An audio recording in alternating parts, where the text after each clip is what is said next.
Good evening. Patrick here, Eight Questions with, and happy Thursday, everybody. We are back at it today. So normally this would be the last show of the week, but this is actually Wednesday for us. This is like the middle. So Whoops, normally this would be whoops. the last show of the week, but this is actually Wednesday for us. This is like the Um, middle. so Whoops, normally this would whoops. be the last show of the week, but this is. I forgot I had that on. I did a pre-show for the guest tomorrow, Alan Albertson, and I forgot to turn off my speaker there. So my apologies for that. Hello, Drew. How are you? Hopefully you're doing well. It is a beautiful day here in southeastern Michigan. A tiny bit nippy, but really nice. Beautiful sunny. A little cloudy, a little hazy. Not too bad. Glad you guys are here. Really glad you guys are here because we're having an outstanding week this week. Let's just be honest about that. We talked to Pat Bradley yesterday. Terrific interview with a very determined filmmaker, talented screenwriter. Uh, had a lot of fun with Pat last night, and a fellow Yankee fan on top of that, which is always a bonus, right? Uh, let's see. Drew is commenting with excellent news. He ordered a Blu-ray movie last night. What movie did you order, Drew? I will be. I'm back at it. I am. I'm back at it. We are ready to rock and roll. So happy you guys are here with us today. We've been working hard. We've got a couple of bookings today. A couple of guests said yes. Uh, Super stoked about that. Um, really happy about that, actually. Um, I'm trying to see who left me a nice comment. I want to say thank you for that. I see Casey and Anthony have already stopped by the Facebook one. Thank you so much, guys. I appreciate that. Trying to develop the Facebook aspect of the show, because I know a lot of people don't necessarily have YouTube. So, so coming in and watching it on Facebook is fine with me. We get the views, so that helps. Um, let's see. Oh wow, that's a great movie. That's a great movie, Drew. Warrior with Joe Edgerton and Tom Hardy. That's a fantastic movie. Well done, sir. That probably might even make a Sunday show soon. Tell you the truth, I gotta find my copy. I got a copy of it. That's a great movie to talk about. But today we're talking about this. That's actually I could not have put up a better segue than what Drew just helped me with because we're talking to a warrior tonight. That's right. We're talking to actress and film director Kaitlin Clarke-Dargie, and let me tell you, kids, she's got a story to tell. Talented actress, um, just released her first short film, and overcoming some seriously long odds for it. Um, and and not only that, but she's also a military wife. So her husband serves our country. Um, she's a filmmaker, aspiring filmmaker, actress, and wait till you hear her story. I do believe you'll be very inspired by it, like I was. I can't wait to sink my teeth into this with you guys. Talked with Kaitlin.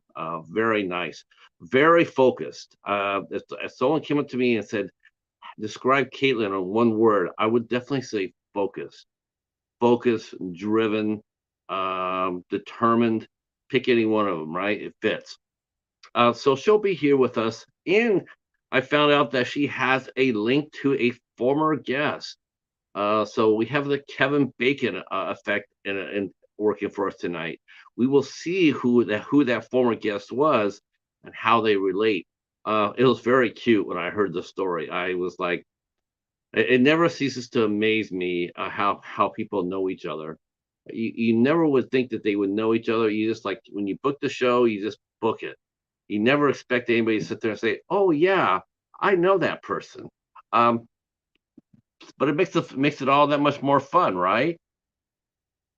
Let's see. Let's go to the calendar since I really didn't get a chance to do that too much yesterday. I will do that today. So we are rocking and rolling toward the end of the month. Um, we have this show tonight. with Kaitlin, and then tomorrow night at 8 o'clock we'll be talking with novelist Alan Iverson from New Orleans, from Louisiana. He'll be here tomorrow night at 8 o'clock, and he too has a very fun story, and he too has a connection with a former guest as well.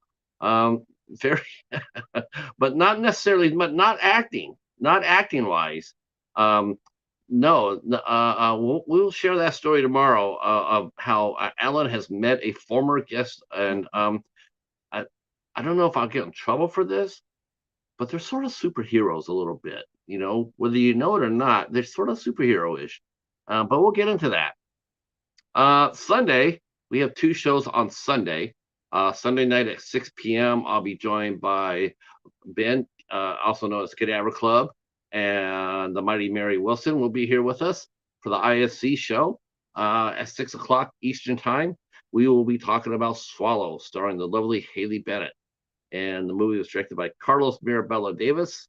That will be our movie that we will be discussing on Sunday. So if you watched it, please come on by and share your thoughts on the movie. 8 o'clock, I will be writing solo as the professor has some other activities, some experiments, taking over the world kind of plans.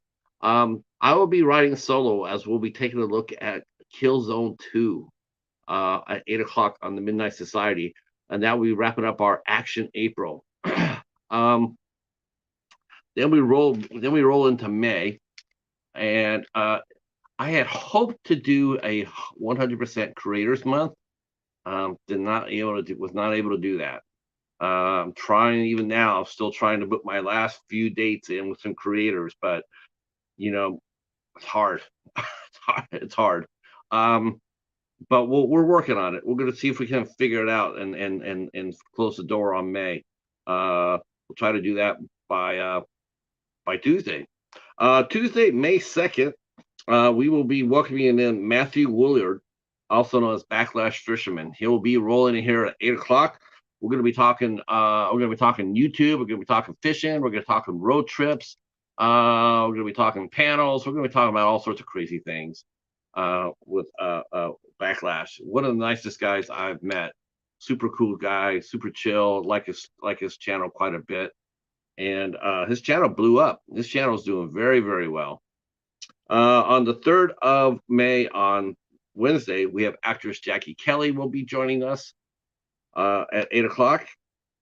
Thursday, the 4th, we do have another YouTube creator. We do have one, and that will be Dave Wyatt, also known as Gino Presents. Yeah. Yeah. Wouldn't that be? Yeah. If I ever got Matthew Lillard, there'd be no way in hell that I could get Matthew Lillard on here without having Steven from Craven Something Scary on. I would never live that down if I ever got that lucky. Yeah, he would have to. I would have to have him on. Otherwise, I'd probably get stormed. So we'll be talking to Gino Presents on Thursday the 4th. Friday, we'll be joined by the Master of Kaiju, one of the two Master of Kaijus, Mighty Casey, Interweb Kaiju, Team Gigan. Yeah. Team Gigan. We're going to be here talking about all sorts of fun things. We'll be talking a lot of monster movies, of course. The big news is that King Kong versus Godzilla, the second movie's coming out, and it looks like they're going to have a fight with another ape. Why do people mess up a good thing? See, this is what happens when you kill great monsters.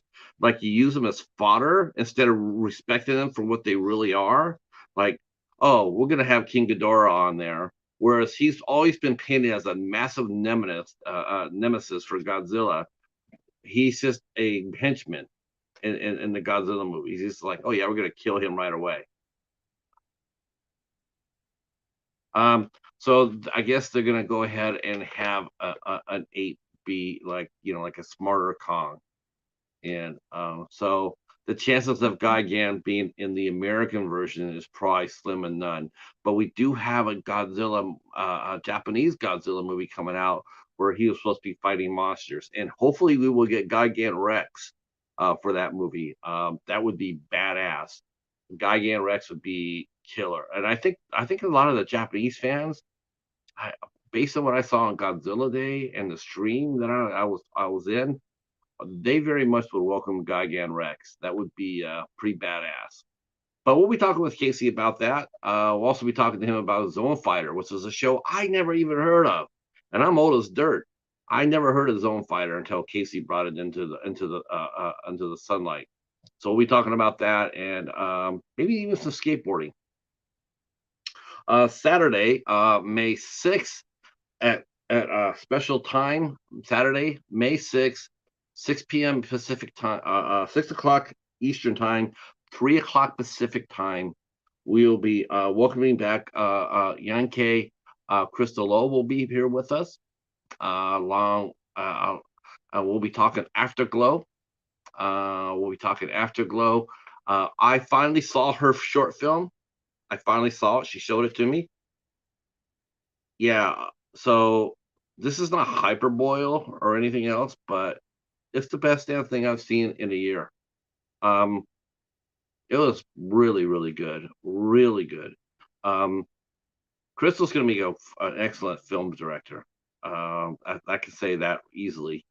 Uh, yeah, I'm excited to talk to her and talk about Afterglow with you guys. Um, it's something that a lot of people have not seen on this side of her yet, and it's a powerful film. Um, yeah, it's really good. I cried. It's short film. It's a short film, but it was really powerful, and um, you guys will definitely be touched by it. Hopefully, it'll get it released sometime soon. Let's see. Let's see. You're gonna send a mail of $500,000 at this address below. Yeah, yeah. If you want to donate $500,000 to me, feel free to do that. I don't think that will happen though, but I do know what's going to happen, and that is we're going to be welcoming our guest in here, Kaitlin. We're going to have her come on in, and we're going to get to talking. I'm so happy you guys are here. Share us out, those who can. Thank you for the people who are watching on Facebook, and here we go.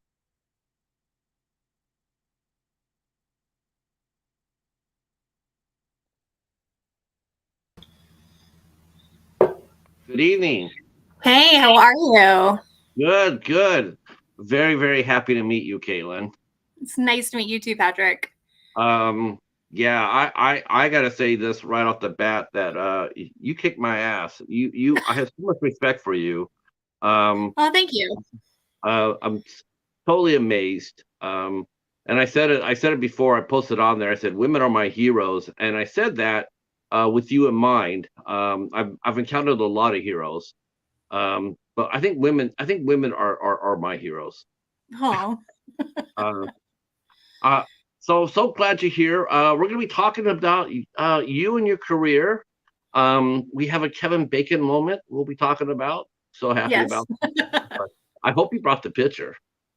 Oh, I have it somewhere. It's on one of my like 5 billion devices I have in front of me. So Oh, I've got it somewhere. that was so cute when you mentioned that. I was like, oh my gosh, what are the chances of that? And then I was talking about that, and then I was doing that, and I just realized that the guest I have on tomorrow, he also has ties to a former guest that's been on the show before too. And I'm like, the chances of this happening are slim and none, because it's like, especially since I didn't know that you knew one of the former guests. I had no idea until you told me, and I thought, well, that's so cool. I love that. I love the fact that we're connecting that way. Um, hmm so how goes your day? It goes. I mean, it's wrapping up the end of the workday here. It's about 5 o'clock here on the West Coast.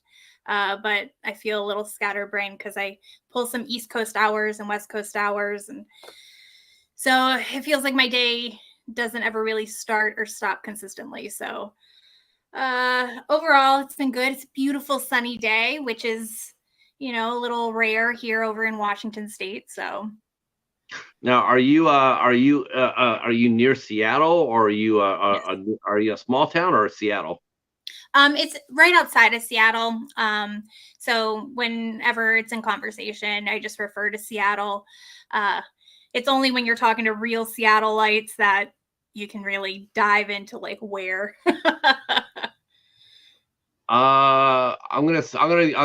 you see the chat? Okay, if not, I'm gonna handle it as well as our interview. um, I see private chat. I don't see like a public chat.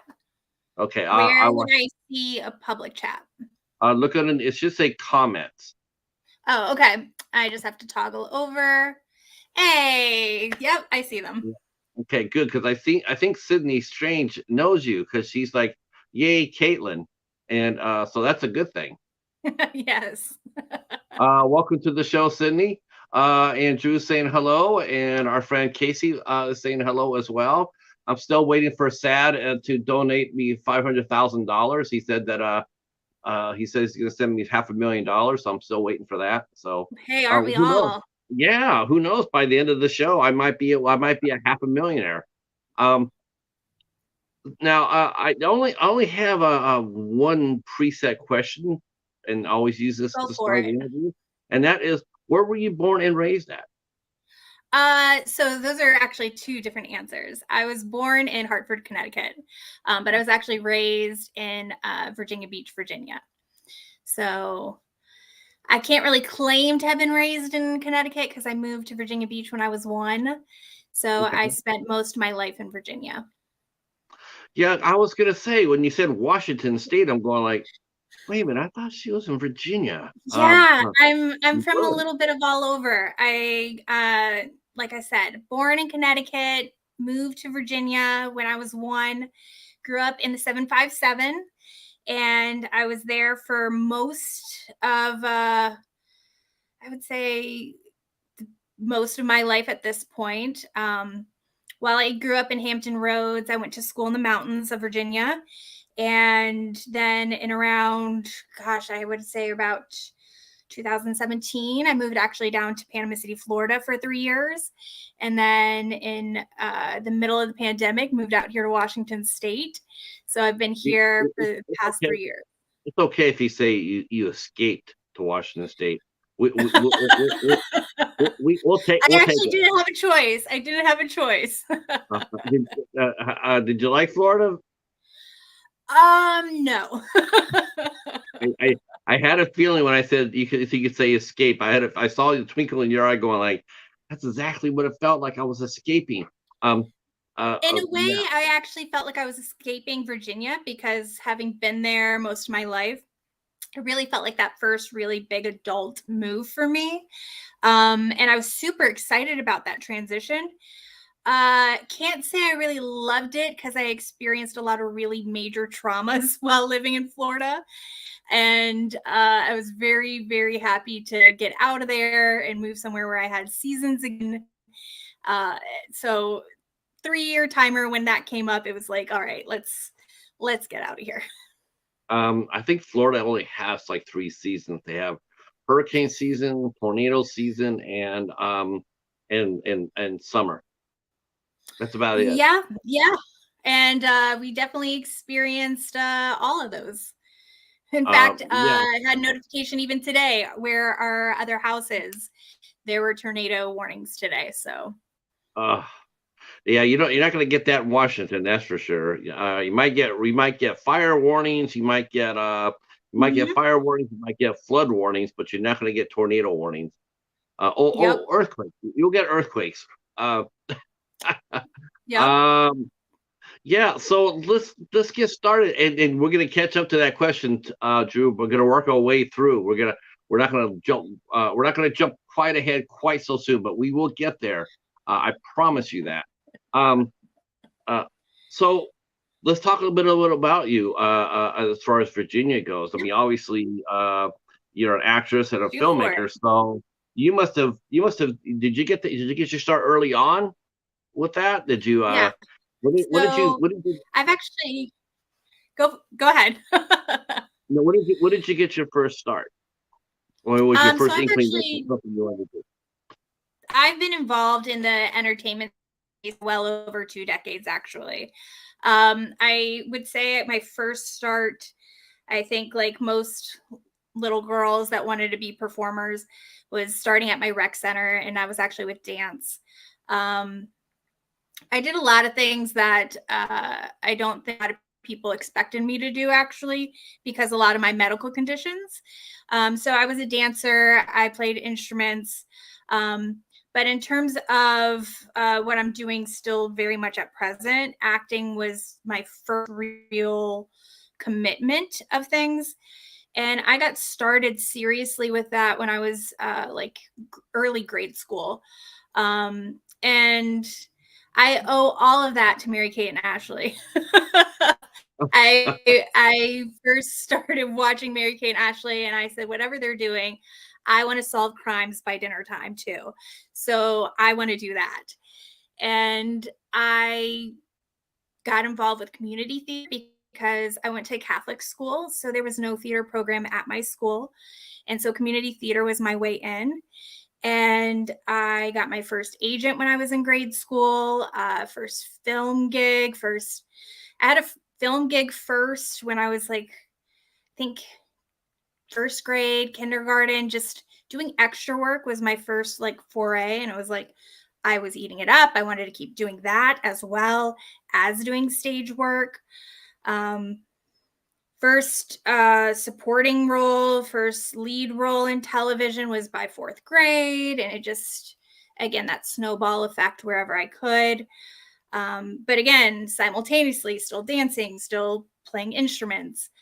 So I eat it all up. And then, gosh, by the time I was in high school, I was actually one of the youngest senior producers of a network television show in Hampton Roads. What's Hampton Road? Okay. Mm-hmm. And so that was on the CW network. And I was also doing radio work, both as a board operator as well as being on air. When I was in college, I was doing that for a major broadcasting company out of Norfolk, Virginia, as well as hosting my own radio show in college. Meanwhile, I'm like commuting from college to the Washington, D.C. area on weekends so I can DJ at a country bar, so I can DJ country music. I mean, just that go-getter mentality, doing anything, everything I possibly could. Yeah, so I've also done print journalism in terms of other media formats, writing for both, school newspapers, both at the high school, collegiate level, and then going on and working for the Norfolk Botanical Garden, doing internships and working on their publications and photography. Yes, and the list goes on and on and on. Now we're gonna drop the bombshell. Now we're gonna drop the bombshell. You've been doing this on. You tell your story. What your medical side? Well, wait, which story shall we tell? Well, I mean, for me, it's not as much of a story as it is just who I am. Yeah. I was born with only one lung, and that's because I was born with a diaphragmatic hernia, which is a hole in your diaphragm. So, anytime I'm on stage, it's always a little almost comical to me, at least, when you're standing on stage and you're out projecting some of your peers when, my diaphragm isn't all kind of put together and theirs is totally put together. And so that was always really interesting, learning that and learning skills growing up. I wanted to put what you've done in perspective to what you have. You've done all that, all that producing and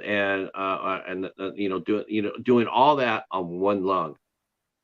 That's just an amazing accomplishment. Do we give your parents credit for all that? I lose sight of that too. For me, it's every day.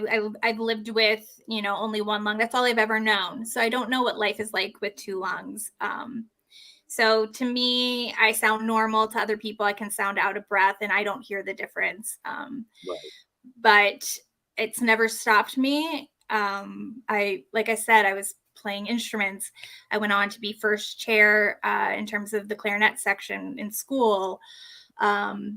when doctors tell me like, oh, I don't think you can do that, I go, hold my beer, let me show you how I can do that. And I went on to do, advanced dance classes. Were your parents your major influence because they gave you that spirit to just keep going? No, I can't really say that they were. I can't really identify a true source of where it came from.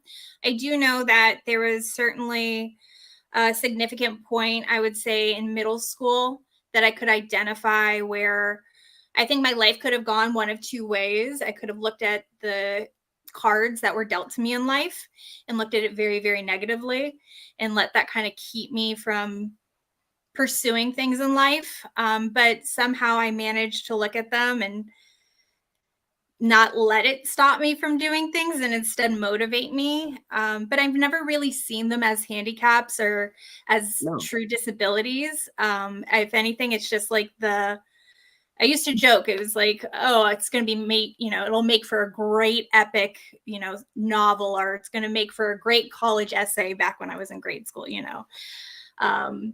So I think it'd be a great story to tell now. That's what I think. Slowly starting to become some motivating source material, I guess you could say, for stuff. But yeah, middle school was definitely kind of that turning point. That was when shortly after I had a major surgery in grade school, where they put in basically a balloon in the cavity where I have no lung. And by that point, my heart had actually traveled over to my right side. So they had to push my heart over and put in this balloon. And because things aren't, where they needed to be, I developed scoliosis, and severe scoliosis at that. So I wore a back brace. And let me tell you, kids aren't really nice in middle school. I think we all can kind of identify with that. But especially in a private Catholic school, that was not the most ideal situation to be wearing like the very unesthetic back brace, the kind that had the full metal that went all the way up here. I couldn't wear the uniform. I had to sit in the back of the room at a table because I couldn't fit in the desk with the back brace. Couldn't wear a backpack. You would think that, actually, you would think it would be the opposite. You would think, Catholic school, all girls. No. Christians can be cruel sometimes. So yeah, so you got to, people. Did you find it strange? Did any of the girls? Did they seem sort of jealous of the attention that you got? I think if they were at that age, it's not something I would have identified as jealousy. I think I was so caught up in feeling so different at the time. And yet also I was so busy with so many activities, both in school and outside of school. I mean, something that I am so fortunate, I feel like the arts that I was involved in the community. At the time, I was performing with the Hurrah Players, which is based out in Norfolk, Virginia. Even though I had a back brace, I was still performing in productions. And they were so accommodating and making sure like wardrobe would work with me and like alter costumes to fit over my back brace and alter choreography where they needed to so I could still perform and feel like I was still part of the ensemble. And it never made me feel when I was there, like in the arts performing, they never made me feel like I was different, even though when I was at school, I very much was aware of how different I was. And so I always found that very interesting, and it only further, highlighted the fact that for me, the arts has always been very therapeutic. It's always been my home. It's been my outlet, so to speak. I'm really intrigued with all the things that you've accomplished at such a young age. Especially in Virginia, it's not like at that time, when you were there, did it seem to be a hotbed of activity? Because it just seems like just recently that what kind of activity? Acting and dancing and whatnot. I mean, so people say, well, when you think of people going to act or whatever, it's like the last place you think of is Virginia. You think of New York or Chicago or LA or or Austin or something like that, but you really don't think of Virginia as a hotbed. I mean, I think anywhere though that you live, you can see it as a stepping stone. It's just a matter of finding the right people and the right connections. And at least in Virginia, I mean, we've had a lot of talent that's come out of Virginia. I went to Princess Anne High School. Pharrell Williams came out of Princess Anne High School. Where I went for the hurrah players, I performed alongside Grant Gustin, and he went on to become the Flash on the CW network. I've also, one of my very first productions was with the Patchwork Players, and that was with RJ Brown, who went on to be on the TV show Girls and the Carrie Diaries, which was also on the CW network. The Hurrah Players has put out a lot of Broadway performers, like Dustin Elsey, who was in Stomp. I mean, the list kind of goes on and on. It's just a matter of knowing the right schools. Out in Norfolk, you've got the Governor's School for the Arts. You've got a few performing art high schools out of Virginia Beach. And agent-wise, there's certainly, I would say within the last, 10, 15 years, there's been bigger agencies that have kind of come to. Like before I moved out of Virginia, Sylvia Hudson, she has an agency there.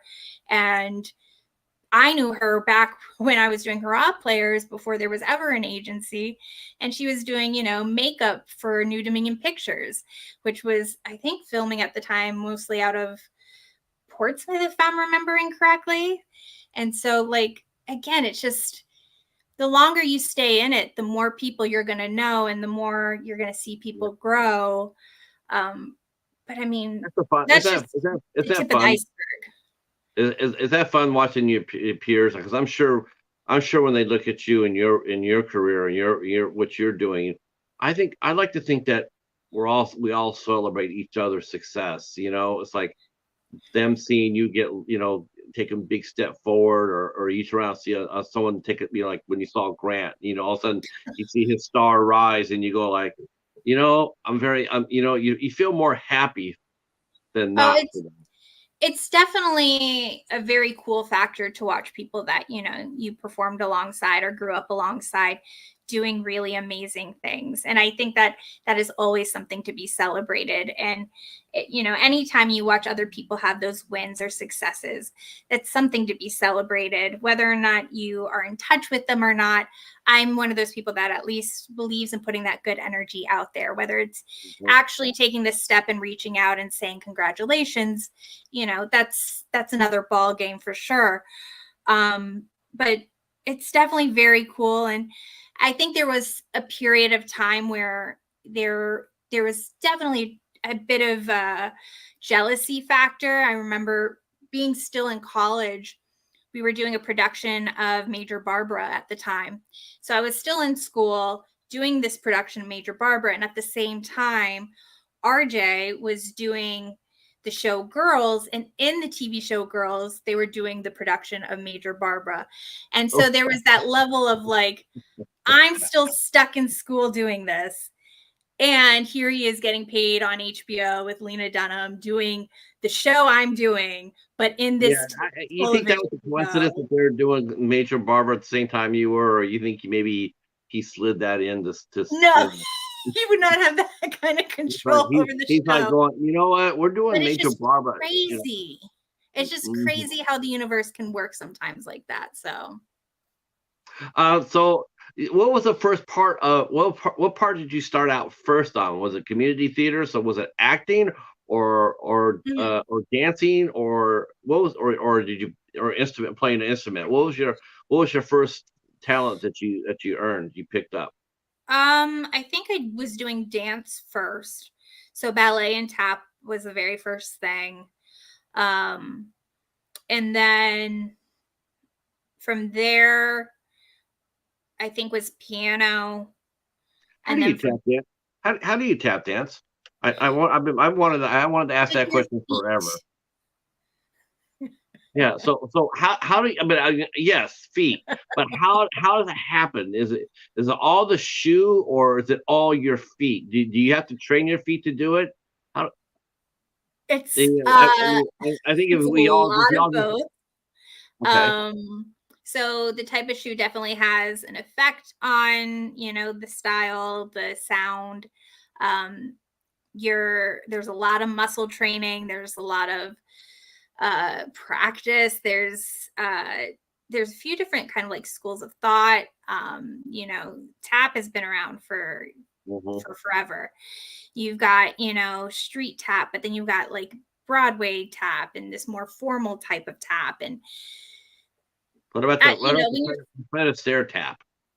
yes, and at the time I was in love with Audrey Hepburn and Ginger Rogers and Fred Astaire, and I I wish I could be them, but I knew I could never actually be them, which is why at some point it was like, okay, I can get basic understanding of dance, but I know with my limitations I can never be, a dancer in the way that other people can pursue dance. So I think that was definitely a factor in why just acting kind of fell into place for me. And same with even instruments, because of course I would pick a woodwind instrument where I need the lung capacity. I heard you say when you say clarinet, I'm going like, that's a lot of wind right there. But then again, but you didn't see it that way. Probably No, maybe at first, did you feel a little bit, was it really, is it all, things must be always just like for everybody else. They must be hard at first when you do it, but as you go on, did you adapt really quickly? I mean, when you did the clarinet, let's say you were mhm. winded the first couple of weeks, a little bit because but then you adapted. How do you adapt to certain things like that, like you're dancing or whatnot? Did you just To be honest, I wish I could tell you how I did it. I mean, adult version of me wishes I knew how kid version of me did it. I think when you're a kid, you don't have the same limiting thoughts that we do as adults. And so I didn't let anything stop me. And even when people, would tell me like, I don't know about that, it was, well, let me try. And, as an adult, I like to think I still have that same sort of approach, but I just am far more aware of my limitations. And, as I've gotten older, my health is not what it was before. And so that definitely has more of an effect in terms of like how willing I am to kind of take things on for a first go. Um, but I mean, with everything, there's a period of having to learn and having to adapt, and it's a lot of safety involved, and just making sure I've got my tools on hand and my yep. medicine on hand and my oxygen on hand, and uh, just I think so having a really good attitude about it is also really important. which is why now we're going to go back so you can help us out, because I don't know why I just picked you to answer this, but I'm going to, and I'm going to stay Okay. with it. So talk us through the first time you had to do tap dancing. So I mean, obviously what you do everybody else has to do. So Mhm. do you have to lay on your back or in a chair? I mean, because I know you had the metal on Mhm. the shoe, right? Yeah. It's the big toe and the heel, right? Is that where this tapping comes from, or So I personally never did any tap dancing in the heeled shoes. I did I forget the type of shoe that it's called, but the one that definitely is a split sole and looks more like not a sneaker, but is not the heel, like a high heeled version. And so for me, that means that the tap would be on two spots. It would be on the front of the foot and it would also be on your heel. In terms of how to learn, um, I mean, that's okay? following the Yeah. leader. I just never. I've talked to a lot of dancers on here, and I've never Mhm. really thought about that. Like, so how do you tap? Because I watched it. It's Yeah. just like, so how do they do that? Because it seems it's it's like it seems sort of simple, but then again, it seems like, oh hell no, Oh, it's not as simple as I remember it to be. Like, so a couple months ago, I was in Colorado for a dance convention, not for tap, but in part of this year 2023, I'm trying to push myself and try new things just so I can kind of broaden my skill set as an actor and get in touch with old parts of who I am. And so I was there for a dance convention for country line dancing, and while I was bored in my room, I was like, oh, let me see if I can just do some tap dancing because that's where oh, my brain goes. And I pulled up just an easy routine on YouTube to just like learn a few counts and just, putz through. And it was nowhere near as easy as I remembered it being. And just going like, how did I pick this up like so easy like back in the day? And I mean, I would say the last time I really seriously was doing tap was back in college. So we're talking like, gosh, 2013. And so it's been a hot minute since I was really seriously doing dance. But it is not as easy as it looks. And again, why I don't really keep up with it now is because a lot of my health limitations. But it is such a beautiful art form. And I knew I wanted to pursue it more seriously back in the day when I went to New York and saw 42nd Street. And that opening sequence when the curtain rises just ever so, and you just see all the feet going at it and the time steps. And it's like, whatever they're doing, I want to try, I want to learn. yeah. And in class, like, yes, everyone's learning the same thing, but for me, there were certainly limitations even in those classes. Like I couldn't do a kick line with my peers because of my scoliosis in my back. So I would do something else while they were doing that. Certain, moves that would be really lung intensive just for stamina's sake would be cut for me. Or maybe I'd go off stage and then do something across the stage while they're doing that. So there were certainly modifications that were made because I put myself in good situations. I'd go to studios that were really understanding and had wonderful teachers growing up. And I'm so grateful for that. Did anybody try to throw any blocks up in front of you when you were a teenager or going into college? Did they try to put roadblocks in front of you because of your condition? How did you deal with it? I mean, I think life always throws roadblocks at everybody. So it's hard to say how much of it was because of my condition versus how much of it is just life. I'd like to think people didn't actively do that because of my condition. I can't say that it never happened. I think there are some strange individuals in this world for sure that have obscure thinking, and it's easy to find people that are, not as normal as they are, even though I believe that disabled people, handicapped people are just as normal as able-bodied people. And sometimes, we can excel even further than some able-bodied people in certain conditions. But, that's all aided in my journey, in my story to get to where I am today. So while it may have been a setback and certainly depressing and maybe sometimes, traumatic, it's where I am now, and I couldn't be more grateful to be where I am right now. You mentioned earlier that you were produced a show for the CW. Yeah. Now, I haven't had talked to anybody who's actually taken produced a TV show. So Yeah. how did this happen? Was the show called Hampton Roads, you said? No, so back in high school, this was actually such a unique concept that happened. I was in high school and there was this call for a new show that was happening in the area in Hampton Roads, which was what they referred to as the 757 is Hampton Roads. So that's like Norfolk, Portsmouth, Hampton, Virginia Beach. Altogether, they kind of call it Hampton Roads. And it was this show called Teen News Now.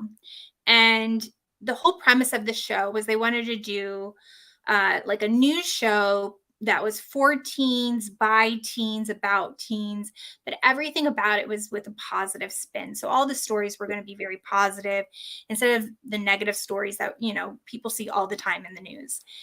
And one of the premises, though, was because it was going to be by teens, it needed to be put on, directed, and even produced by teenagers. Sure. So the people that were financing it had to designate people into those positions.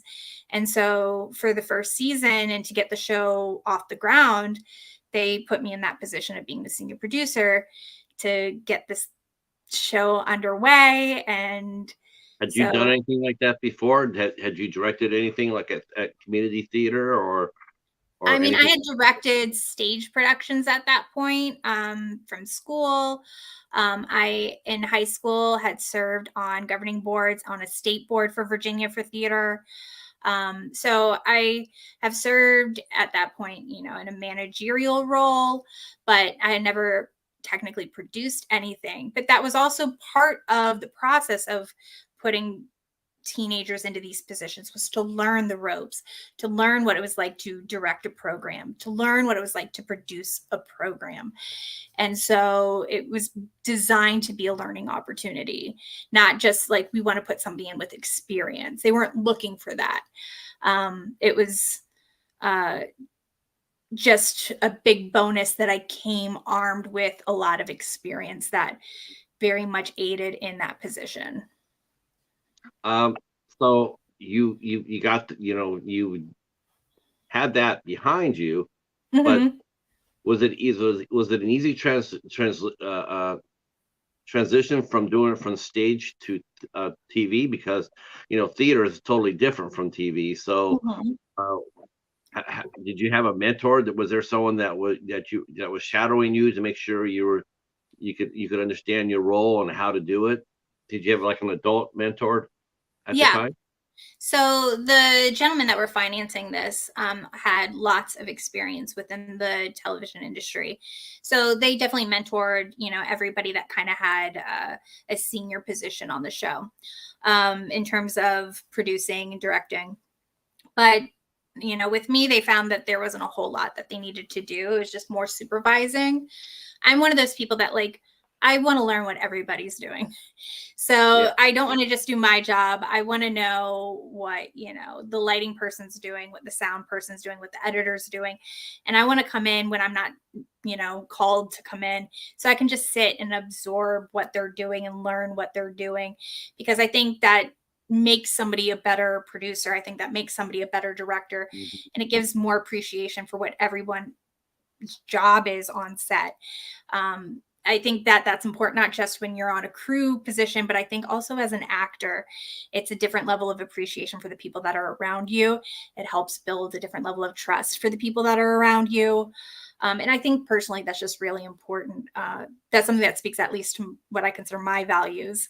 But we had one of your peers on yesterday. We had a filmmaker from New York, Pat Bradley, on yesterday, and he was talking about that too. And he says that he mentioned that he was going to end up taking an acting class. He says, not because I'm an actor, but because I want to see what go through. So I'm going to take a class.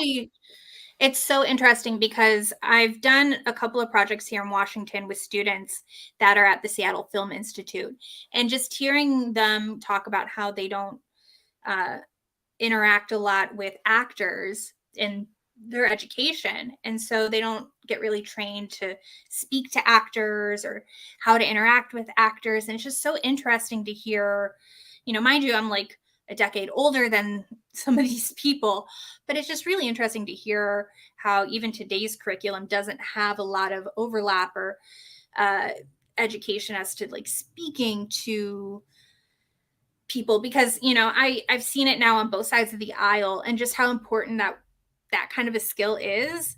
And I mean, I'm not saying that's at every school or every program, but just it's such a valuable skill to have. And I wish there was more of that as people are joining the real world.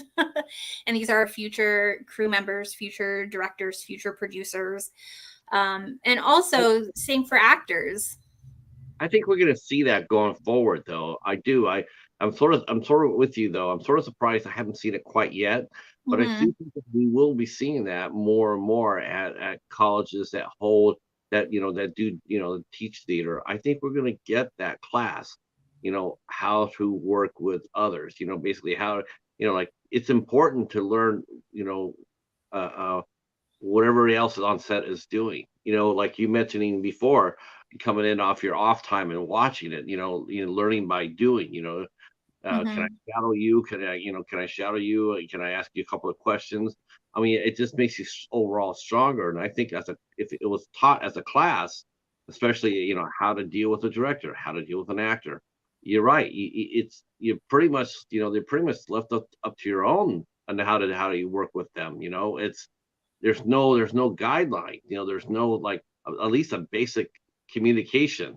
Well, Like this I is think that's also a big difference though between film and theater, because like in my theater program when I got my BA in theater arts, that's very much designed to be a super well-rounded program where part of your curriculum is, you have to take classes in technical and in performance in order to get your degree.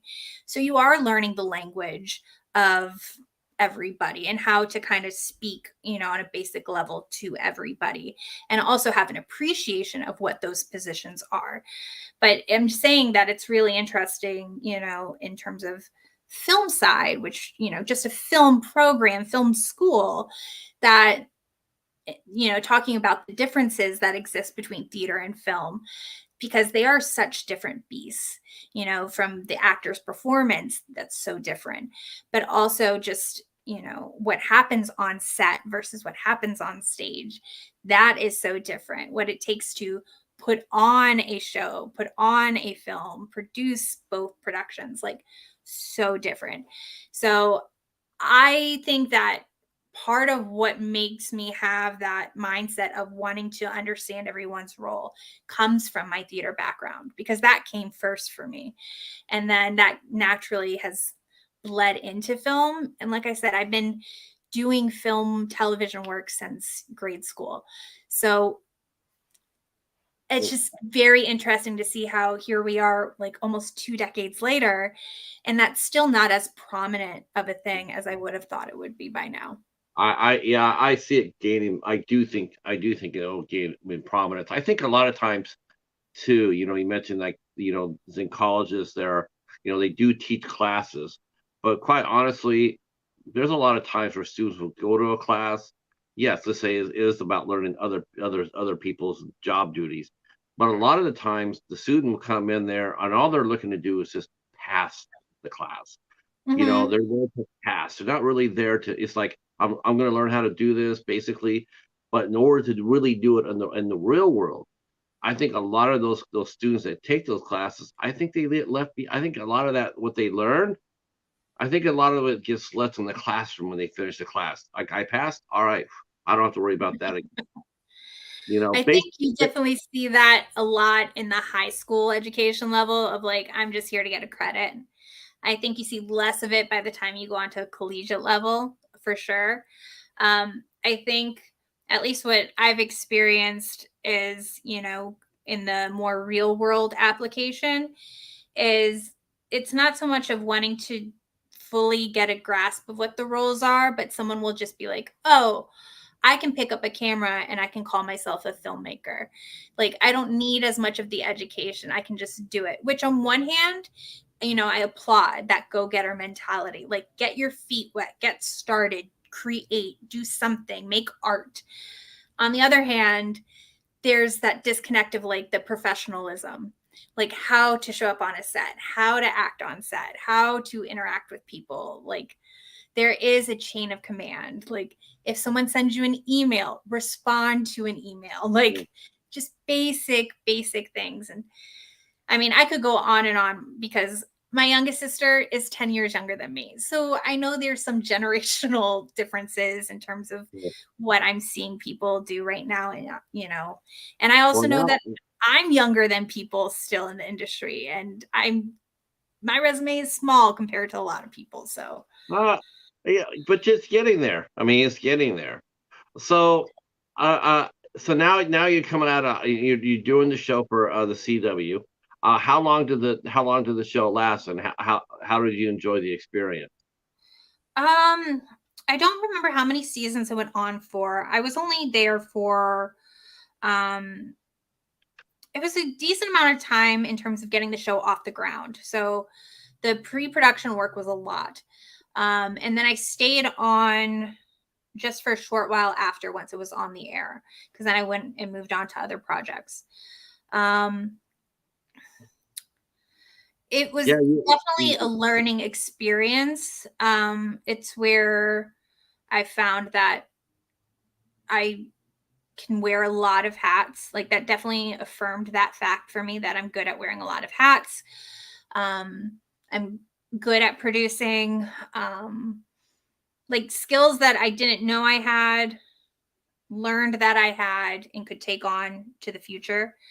It was my first real taste at like public speaking on behalf of projects. So going and speaking at the Boys and Girls Club of America on, what I was doing with Teen News Now and like my role and motivating others, like despite my medical situations, motivating kids to go and do, follow their dreams essentially.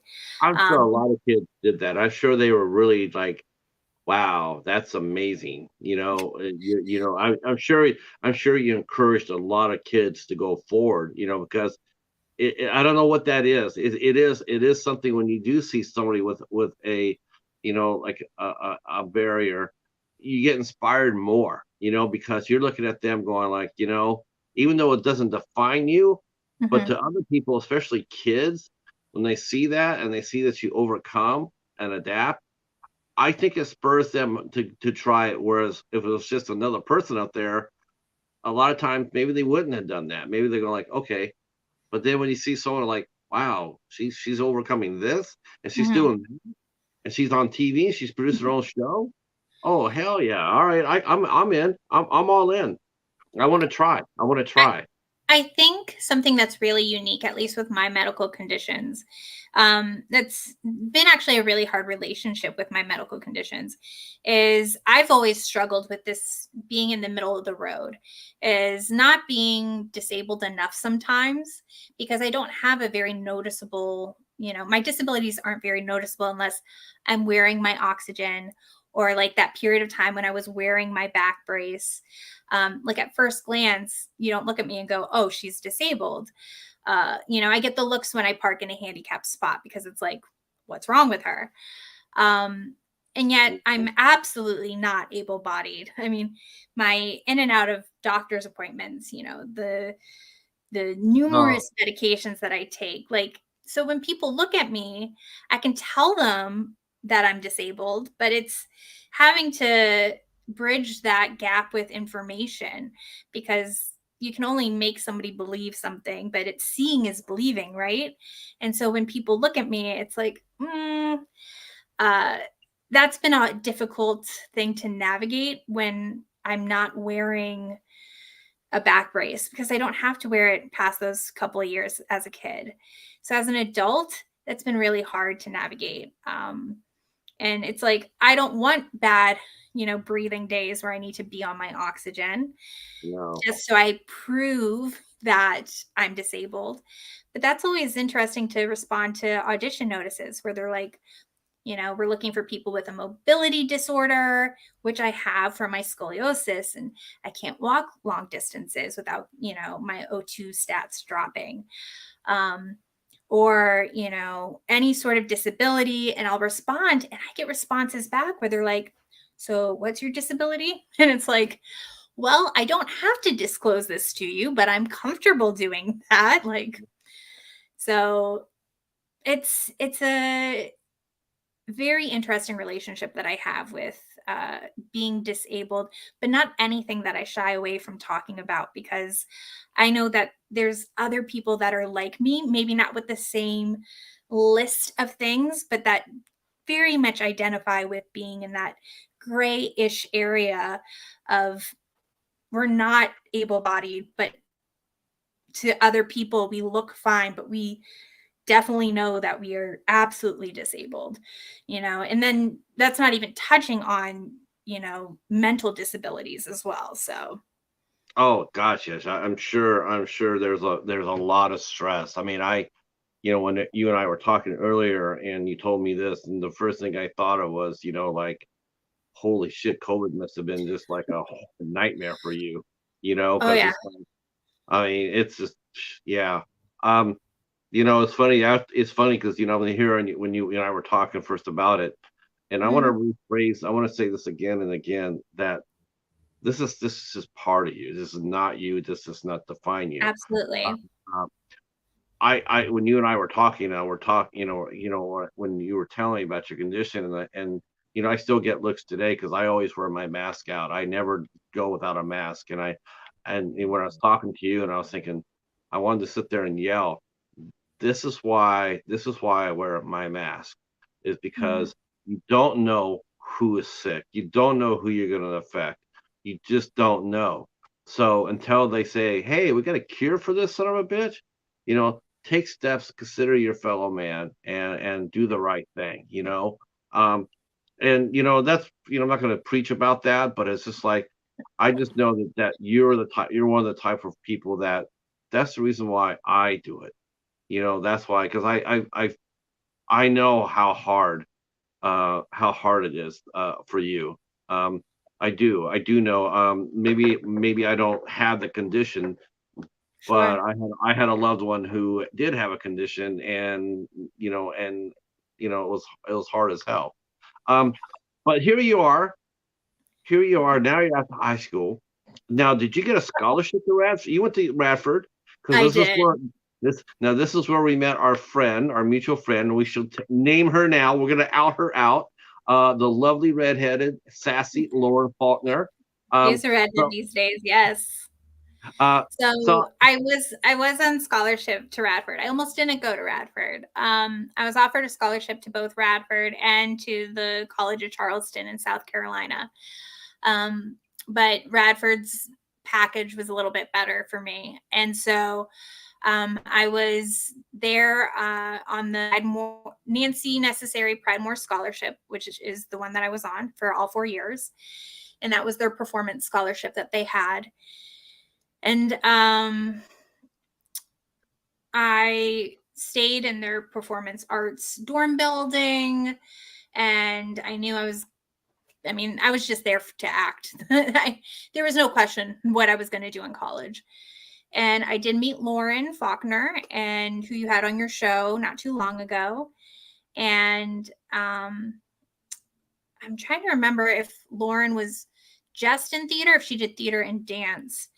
Um, but we did at least one production together that I can remember, and I think that was in my senior year, because I think we were 1 year apart, if I remember correctly. okay. Um, but yeah, so I was there all She four was lovely. years. What She, was she that? was lovely. She was a lovely guest. She was very funny. She does stand-up comedy. She's a stand-up comic too. Mm-hmm. I've only within the last, I want to say a year or so, kind of fallen back into kind of tracking what she's been doing, and I saw that she was doing stand up, and that's awesome. And I saw that she's out in LA, and I know a couple of people that we went to school with were out in LA as well. So I haven't had a chance to connect with her the couple of times I've been out there, but it's been neat to kind of meet up with people that we did go to school with that are also in LA. And it's so cool to see what everybody's kind of up to. There's not a whole lot of people I keep in touch with from back then. Radford's a fairly small school as it is anyway. But yeah, it's just one of those things, you I'm know? with you. I'm with you about the keeping track of people. What's funny. Since I've been doing this, that's what I do too. I keep track of everybody, what they're doing, Mhm. and it's so much fun. I have to tell you, that is probably one of the funnest things, to, to sit there and talk to somebody and then follow them afterwards. Because a lot of the folks I get are, a lot of them are not necessarily household names yet. You Right. know, a lot of them are just either starting out, or they're character actors or what have Mhm. you. They're just either getting started or they're not there yet. But all of a sudden Mhm. you talk to them and they say, in the next year, all of a sudden it's like now you're hearing their names over and over. Now you're starting to see them do big movies and get casted, and you're sitting going like, man, that's so exciting. I'm so happy. It Yeah. really is. It's a huge high, quite That honestly. are they're the type of people that are like these sleeper stories. They have, these really interesting credits to their name, and you wouldn't know that unless you talk to them. I think sometimes of all these stories, like when people pass, that people just don't know of all these people that are, dying. And I know it's kind of morbid, but like there are just so many unheard stories. Yeah, And I just think sometimes like how many people, fascinating people, you know, is the world missing out on for not hearing about people's stories. too many, So too many. too many, Uh, absolutely. let's see. North is mentioning. Well, let's see. Our host put "Yay Highlanders." Wow. So your host knows about the Highlanders, by the way. So, so I put "Yay Highlanders." So I just let you know. Go Redford. Let's see. North Coast. North says always has a mask with me if a business requires you to wear one. You're the man, North. Let's see. Question for everyone: if you had the opportunity to work with a big name actor, who would it Oh, be? that's a Uh, great question. Yeah, that is a fun question. So, well, we'll toss that one over to our professional here. So, if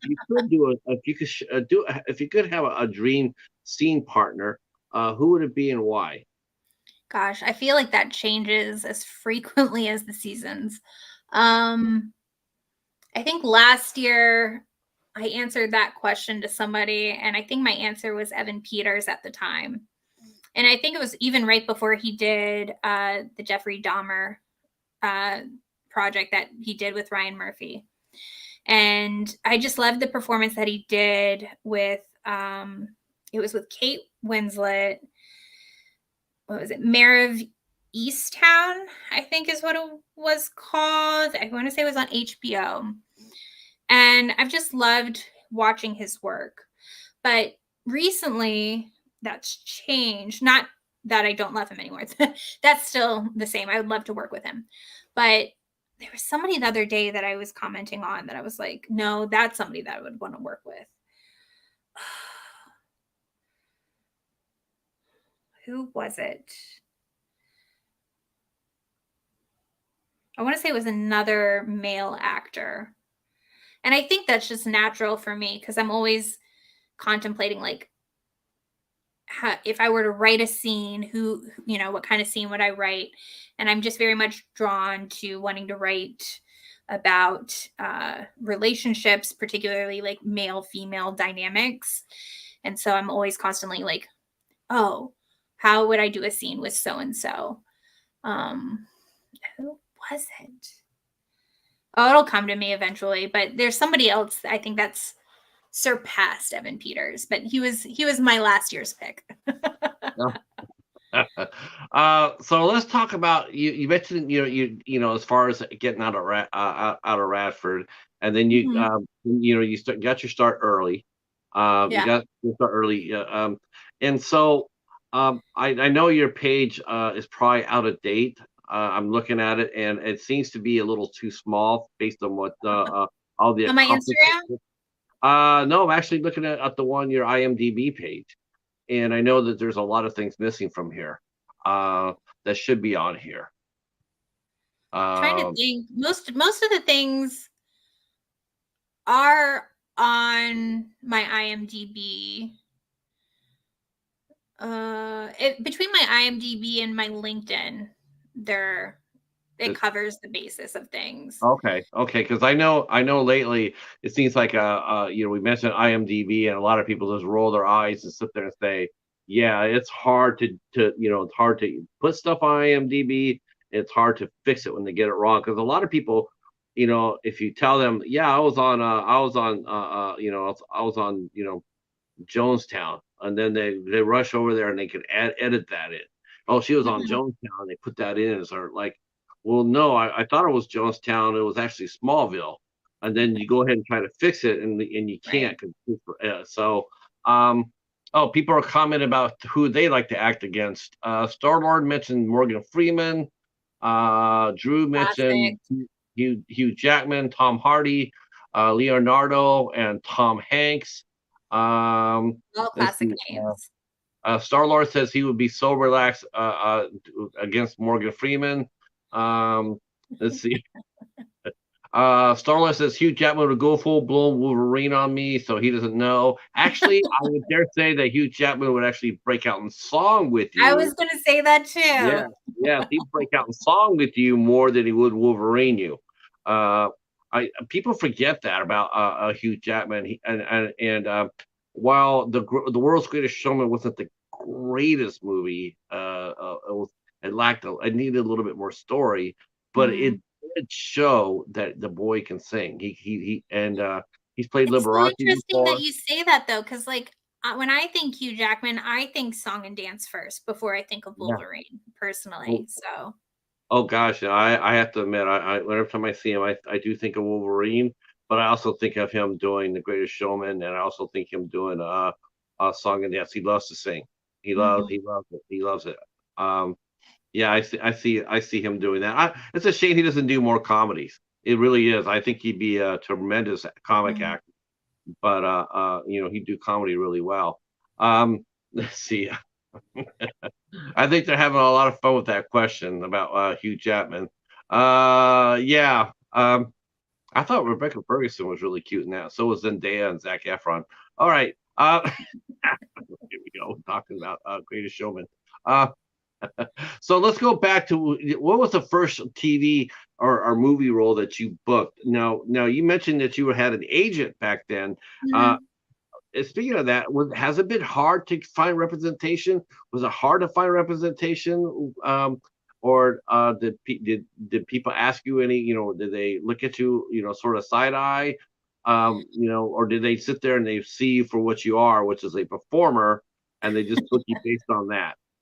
Well, I think it was definitely just they saw me as a performer originally. Oh, Um because I didn't have a back brace until I hit about middle school. So again, that idea of visibility of a disability.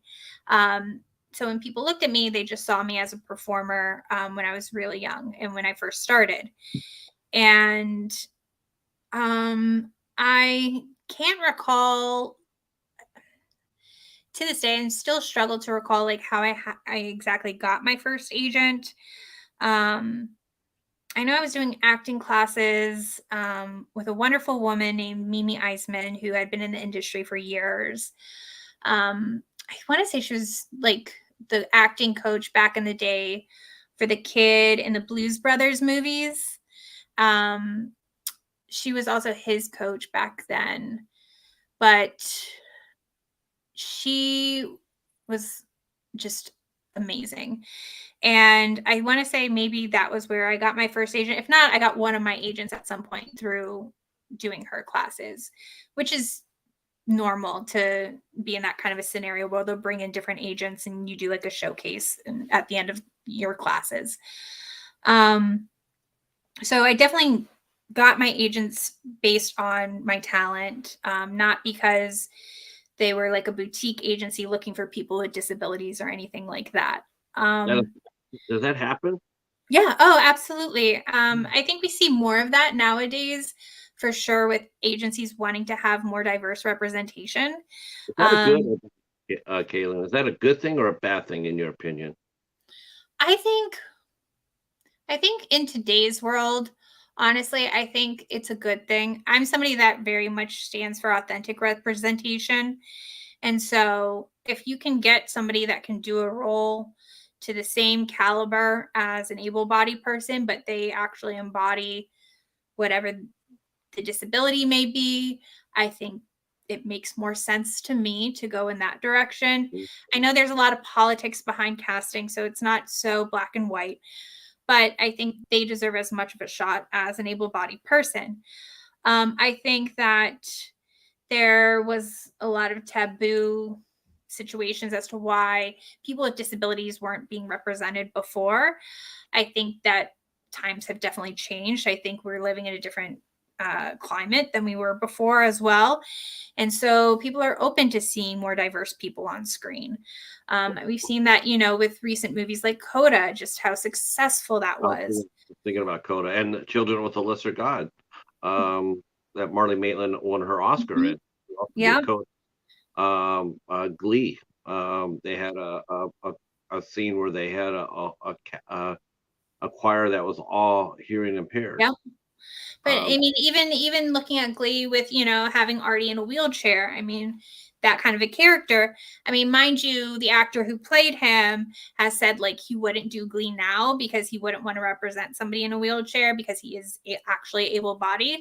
Like, people are saying like they wouldn't want to take away roles from people who are actually those types of people. Like, I think that's just where we are today. But you also have to have the talent to back it up.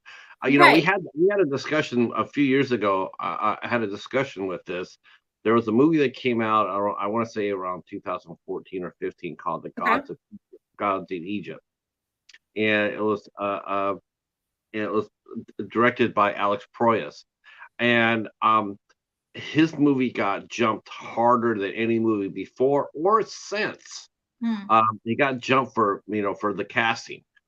Set in Egypt, and yet there they had Gerard Butler, and they had a Nick Wadou, and everybody's jumping on the bandwagon saying, he didn't book representation, and I just thought it was extremely naive and mob mentality, and I sort of went to war with a couple of critics about that.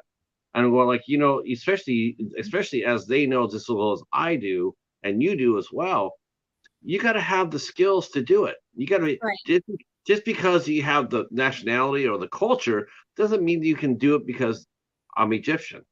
Okay, you might be Egyptian, but you might not be an actor. And as far as that goes, and seriously, if I'm going to put $100 million film, I got to open it up with the strongest actors I can get, because I got to have people come to the theater. Yes, I could cast this with Egyptian actors, but yeah, you try opening that movie. You try even today. Try opening up that movie here and see what happens. You will crash and you will burn. It just won't work. That's like I was saying is, there is politics to casting any project. Yeah. And, the bigger Hollywood budget films, you're going to have more lines of defense that you have to go through in terms of like the approval of not just the casting director, but the director and the producers and the studio. Like, there's certain criteria that needs to get met when you're casting something. You can't always just be the authentic representation. So I'm aware of that. I'm just saying that for me, as somebody who represents certain, underrepresented demographics, I would prefer to see authentic representation if it's possible, because there are people that can performing, that can do those roles. It's just a matter of casting, finding them. And sure, it's a little bit of a, where's Waldo situation, because sometimes the people that can perform don't know how to get in touch or find the means of, like, they don't know about backstage or actors access, and they don't have agents. They don't know how to find these opportunities. And all they know is they're watching a movie and they go, I could have done that.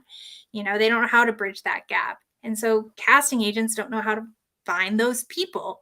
So I think it's just a matter of the more discussion that's had around authentic representation, and the more that these agencies are starting to represent people that are, disabled or, not so cookie cutter, to put it PC like. I think that just that alone creates the conversations and therefore starts creating more opportunities. And I think we also see more projects these days that are more diverse, and so that creates more opportunities. Diversity is the best. It really is. It tickles. It's on one hand, as a fan, I'm glad. You know, because I'm all about discovering new people. That's to me, that's the joy. You know, it's Right. somebody's like, who's that? Well, let's go find out, and then better yet, let's go ask them if they'll come onto the show. Let's go ask. I don't know who Kaitlin Clarke is, but you know what? How am I going to know unless I go ask her for an interview? So let's do that. Right. You know, let's just that's the excitement. Um, and but then again, like you said, the politics of it too. It's like, okay, would I love to see that? Would I love to see some of my friends, star in a movie? Do I think they could do it? Yes, I think they could do it. But the reality is, that's even Coda. Think of Coda. Think of how much success Coda had. But take away Marty Maitland, and how do you think it would have done? I think it still would have been a fabulous film because, Oh, I do too, but I don't think it would have did the money. Well, you have to remember though, films like that weren't made with the budget already in place. Films like that, like so many other films, are very indie, very, financed, like, be it, what are, crowdfunded or, uh, you know, they're all very independently funded. And so it's not like Apple was funding it before it's made. These are things that are already in the can, already made. Then they go and do the festival circuit, and then they get picked up by Apple or whoever for distribution. So that's where the money comes, is afterwards. Like, yes, it's amazing that her name's attached, and I'm sure that was a huge part in selling it. But I remember reading an interview that was saying, like, before, like, it actually got picked up by Apple, like, nobody was really biting on the movie. Like, they just thought they were going to be at a total loss on this movie for, making it. And it's not like they put a whole lot of money into it, but, like, certainly nobody thought that they were going to win, like, Best Picture with it. No, So the first time I started hearing about it, and that was actually the very first thing that they led into the story, was it had Marley Maitland in it. Because that was the selling card. When right. people, the difference between her being in the movie and not is probably half, or if not three-quarters of their budget, because she was able to be in the movie, and because she was an Oscar winner. You turn around, and then now you get $3 or $4 more million for the movie, because now you have an audience. You have a built-in audience. There's a fan base there. Now you can go ahead and you can cast completely unknowns, and you can gamble with that if that's what you're looking for. As far as indies go, because how many indies actually go out there looking to break even? And Right. I talk to indie directors in here, and the first thing they'll tell me is like, I just want to break even. Right. I don't want to lose money. I just want to break even. That's the goal, right? That's the goal. Right. Anything after that, or use it as a stepping stone. right? Or yes. I just want to break even. I just want to be able to do this movie, and then I want to do another one. Right. I mean, well, that could segue over to Emma, when you were doing Emma, your first film. You started raising your budget for your film. Now you knew that you had to, unless you raised it yourself. Did you raise money? Did you raise money for it, or did you do this with yourself? So that was all out of pocket for that one. Out of pocket. Okay. So the film Emma was part of the 10th annual Easter Seals Disability Film Challenge. For those that may be watching and that may have never heard of it, that isn't unusual, because I had never heard of this film challenge either until like a little over a month before the challenge actually started. And it's a 5-day film challenge where teams are given a genre, 3 theme options that they can choose from, a list of props where they have to use 2 of the props to incorporate within the film. The film has to be between 1 to 5 minutes. And they also have a few locations they can choose from, where one of those locations has to be a part of the film as well. And the real kicker to this whole challenge is that somebody on the team, at least one person, whether in front of the camera or behind the camera, has to be a person that identifies with having a disability. And so I originally approached this when I first heard about it, wanting to just act in somebody else's film. I had no intention originally of directing or wearing any other hats except for just acting, thinking I could maybe fill that role of being a person with disabilities for another team that maybe was looking to do a film challenge. And so I sat in on a few info sessions, put some feelers out. And then as I got closer, I reached out to a couple of people locally that I had worked with before.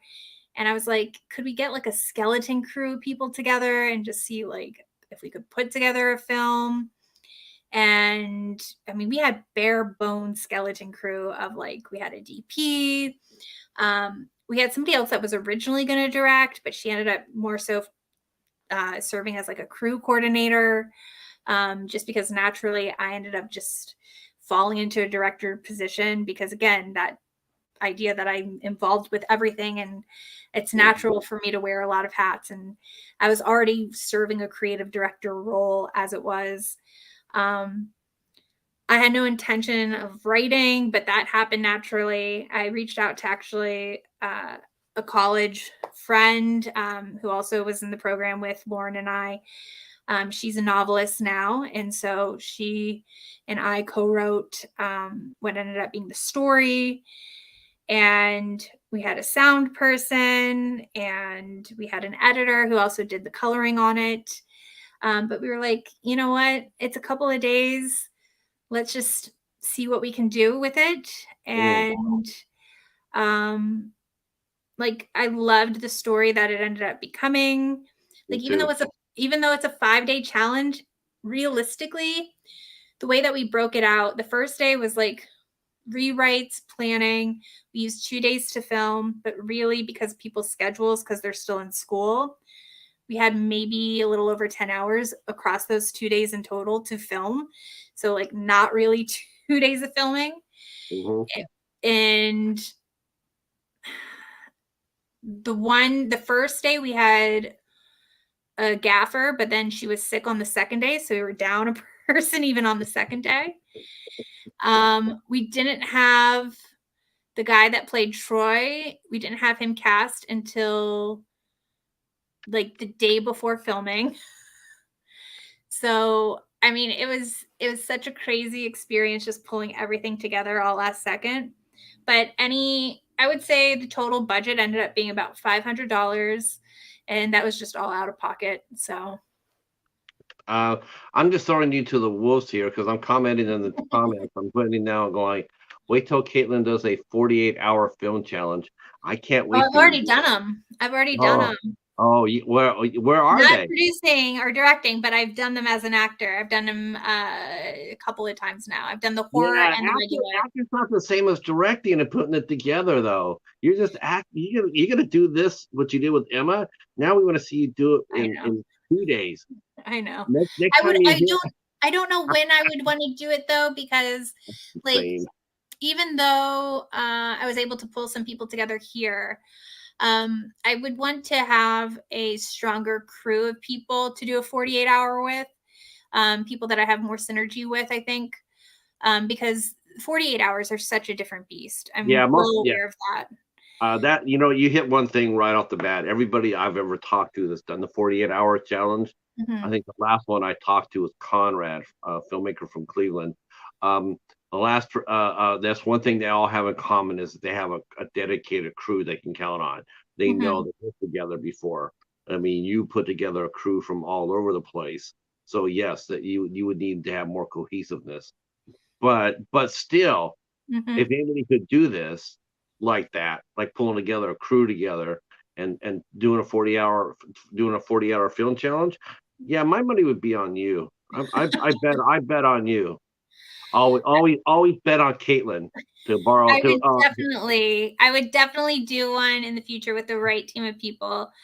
I would say as an actor, I mean, I still want to do 48 hours as an actor, but that's even harder sometimes to find groups to be a part of because of that very reason of people are such, close groups of people that love working with each other because they know each other's energy and whatnot. It's hard to find groups that want to cast people that they don't know. And Yeah. so even though I've done a few of them and I have experience and whatnot, I'll put my name out there, and I've posted in the different groups for different areas. Like, cause I'm one of those people like, I'm like, I'll travel. I don't mind traveling. I love traveling.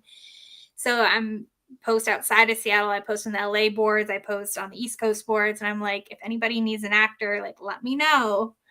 Now you got a chip. Now you got a chip to play now, because now you've been on 8 questions with. Yeah, that's Chip to great. play. Any casting directors out there? Don't make me the cheetah board a plane. So let's talk a little bit more about Emma. I want to talk about that movie a lot because I've sort of Yeah, of course. shortchanged it, and I don't want to, because I think it's an important film. I was really emotional to me watching it, because Oh, it really was. It's a powerful film. I'd love to review it. I know you're taking it to festival, so I have to wait. But that movie, man, it's powerful. thank you. And the ending is just, you don't know. And I really love that aspect of it.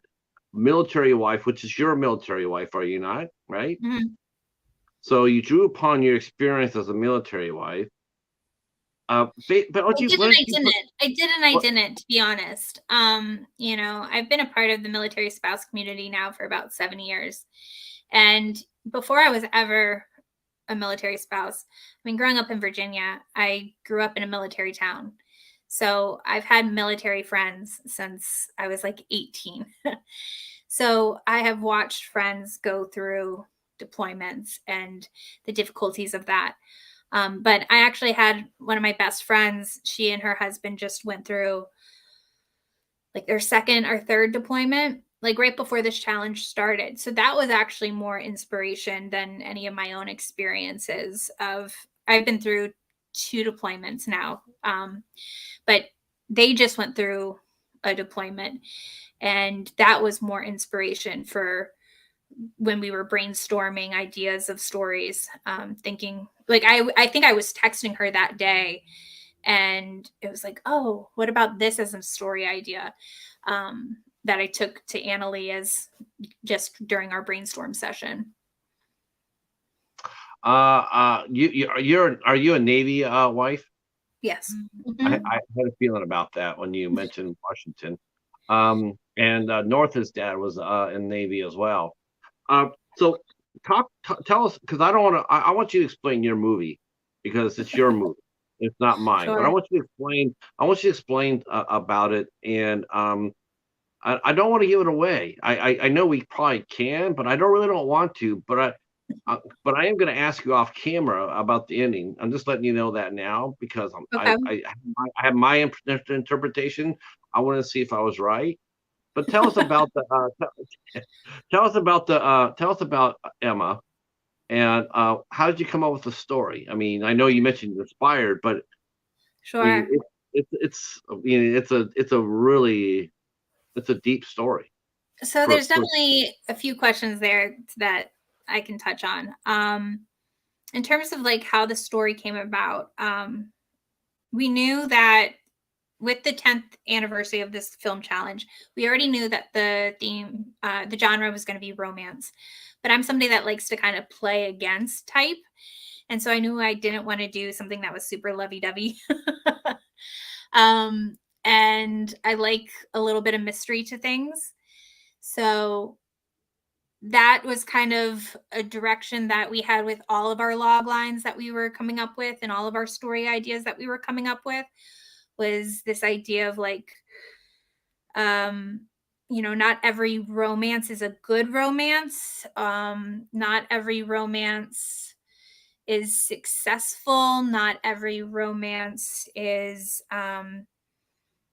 healthy, and like just kind of spinning off of that as we were brainstorming of, well, what about romances where like people don't have control over their romance, or what do you do if you are in love but you can't be in love, like Romeo and Juliet-esque, of like they want to be together but can't be together, but like let's look at it through a very modern lens of like the toll that takes on 2 people. if they're not in control over that. Whereas like Romeo and Juliet absolutely had control over being together. They could still show up and see each other. You know, with our two characters, they don't really have that capability. It was important to me with this film that, and it was very interesting because some of the feedback I got, which wasn't so positive, but I loved, to be quite honest, was I kept getting feedback of like, well, what's her problem? What's her disability? And I had to, you know, remind people like that's not necessarily the point of the film challenge. It's not necessarily to tell a story of a disability. And Just so that one of the actors or the crew members had to have a disability. correct. And so I purposefully didn't want to make the disability the focus of whatever story we told. And that was to emphasize the point that like people with disabilities like myself in real life, you know, our disabilities aren't the main character. We are the main character of our lives. Right. And so it's a scene, but again, disabilities don't look, you know, one way. And so I like that it sparked some debate. It sparked some conversation. And that was very intentional as well. So you're answering me? You think you're already answering one question for me, because I Okay. saw it as two. I saw it as real world and I saw it as supernatural. Okay. Is that am I wrong there? Because that's what I did. It looked like it could go both ways. Because you're following her, Uh-huh. and I really wasn't sure if it was set in real time or was it set in something that happened in the past. Well, in the log line and in the description on YouTube even says this takes place in December 2020. So it is in the middle of a pandemic. So it at least, because you can only fit so much backstory in 5 minutes. So we wanted to at least put that note in the description. So it's real time for what the setting that's established is. So we didn't really ever identify with anything supernatural in the film. So he's not, because that's what I saw. I saw, man, she got all dressed up, and then she was watching the tape, and the way it ended, it was because he got killed, and she was a year later or anniversary later, she was reliving that. Oh no! He did not get killed. That was a direction that we did talk about at one point, was like a dream type sequence. It works perfectly well without doing anything. It comes across as that. Maybe it's a little close to me because I'm a widower, so that's how I saw that. So that is interesting feedback because, you know, something that's been interesting in getting feedback from individuals is just how varied the ending is for people. And that's something that I love as an actor, as a creator, is, you know, I make art to impact people. And so I don't necessarily think there's one right way or one wrong way per se when you create something. And so as people have watched the film and kind of started talking about what they've taken from it, the ending has been different for people. And if anything, I see it as a reflection of themselves in what they're seeing and a projection of their thoughts in what they're seeing. And so it's interesting that that would be something that, you know, you took away from the end. I've had people say like, you know, that they were embarrassed by the ending because they saw a reflection of like, they thought the husband was being really rude. And it was like, not necessarily something that I saw in the way that it was done. If anything, I could see that just by the way we ended up having to edit it for time's sake. You know, there's so much material I wish that we could include because I think it shows a lot more of this loving dynamic that exists between the two of them. I think it shows that he's more, he does feel really bad that he has to go and that he wanted to be on the call. Like he made time just to call her because he wanted to, you know, show up for their anniversary as best as he could. But, you know, military has control over the situation. And so I'm sad that we couldn't include everything that we recorded. And you have a director's cut for yourself for your reel? We don't have one that's put together, but I hope my editor hasn't gotten rid of everything, because that's something that we did talk about at one point, was putting together a director's cut, just because there is so much good material. I think there's a lot of good material that's there. Yeah. Like, I actually feel really honored. Like, the person that we used to play Troy, who's the husband, he's actually a veteran. He transitioned out of the service actually while the film competition, while we were in that period of time when they were leading up to announcing finalists. He had his last day in the service during that period of time. And so he's going to school to be an actor. And so I take a lot of pride because I advocate a lot for military service members, veterans, especially military spouses. So to be able to have somebody who was a service member be in the film, like, that meant a lot to me. And he also has bipolar disorder.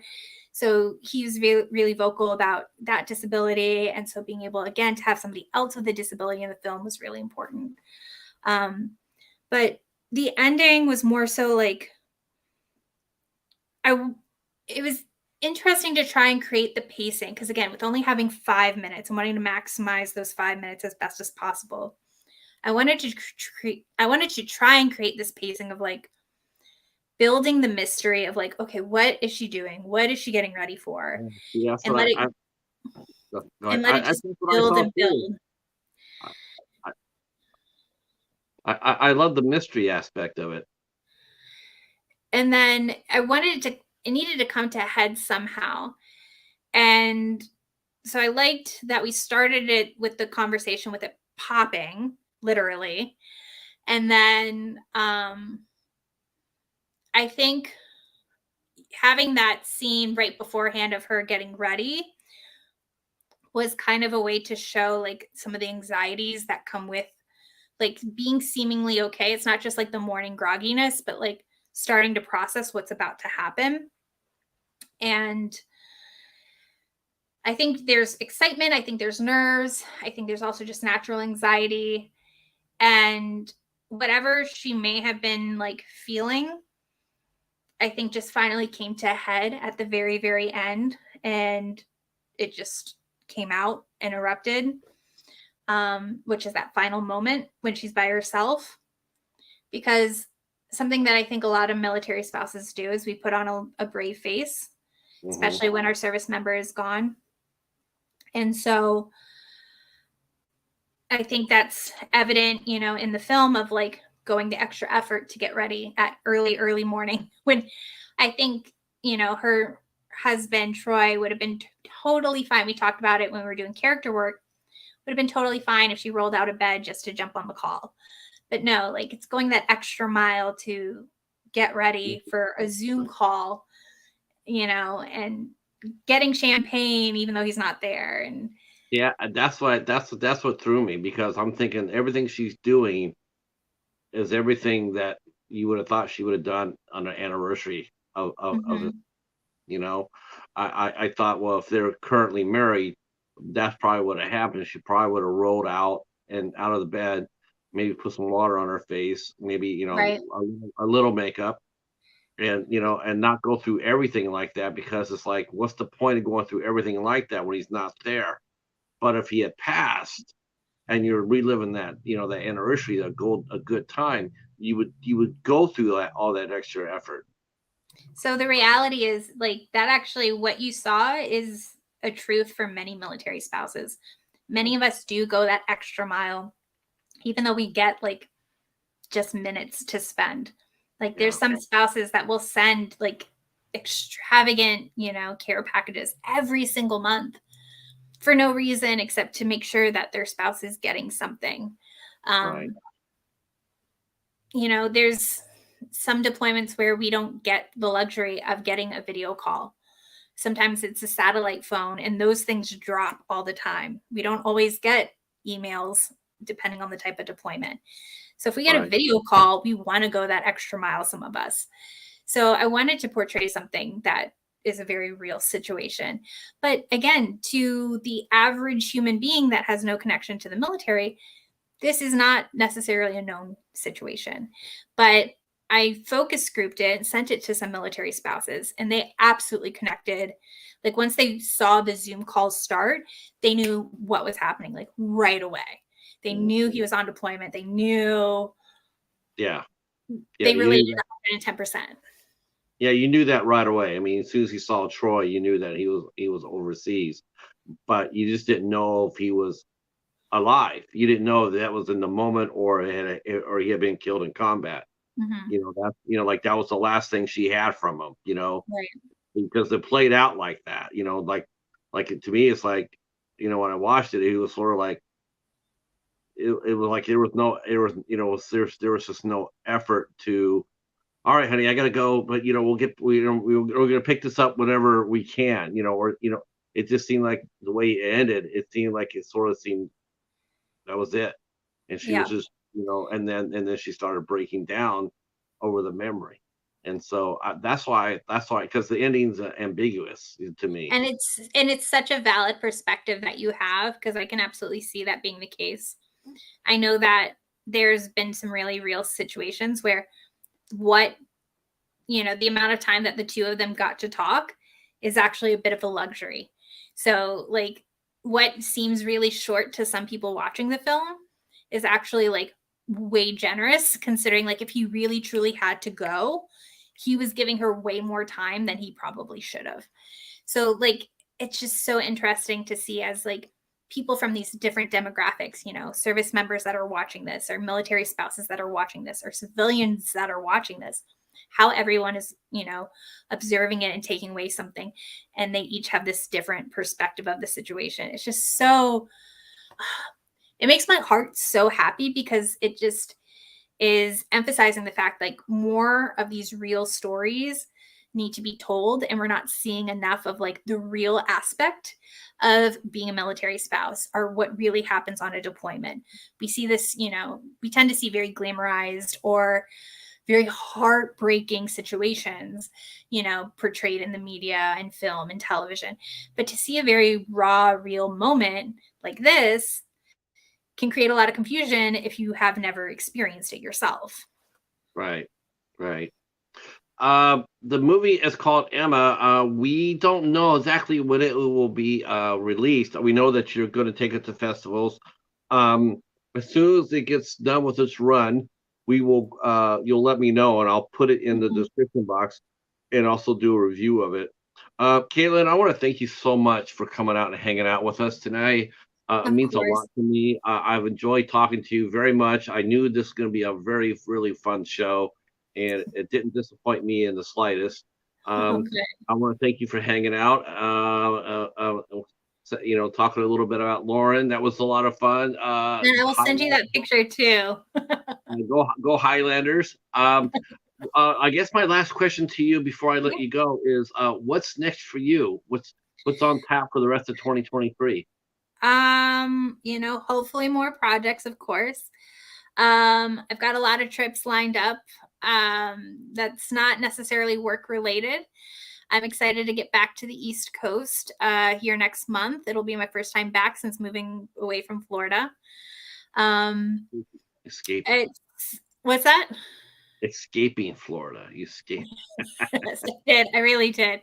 After experiencing, I was living there when Hurricane Michael hit, actually. So we lost our house when we were living there. So it really was escaping Florida. I told you, trauma.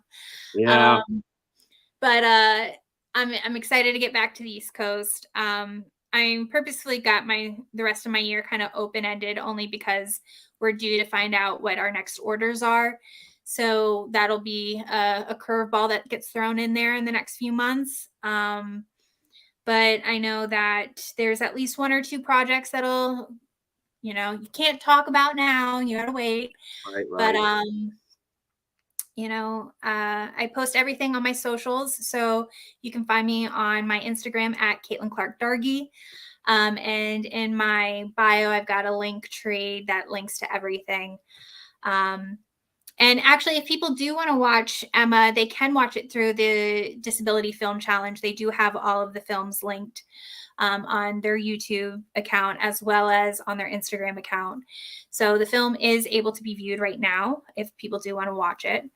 But yeah, I will definitely keep you posted as to what becomes of the film, what I end up doing with it, because I would like to see something come of it. But at least short term, just trying to enjoy this year because it really is my first full year post pandemic. So, well, we'll keep track of that, and I'll get the link from you from the film, and I'll put it in the description box. I will still wait until after your festival run in order to review it. I don't want to taint that. right. Some festivals are really anal about that. I want to thank you, and then when you we'll catch up with you later on during this year. I want to thank the chat for coming out here and keeping us entertained as well. Thank you for staying with us. It's been a lot of fun. Glad you guys are here. Tomorrow night we'll be talking to novelist Alan Iverson. He'll be here at 8 o'clock tomorrow. He is a writer based out of Louisiana, and we'll be talking to him. And this Sunday we have 2 shows on the channel at 6 p.m.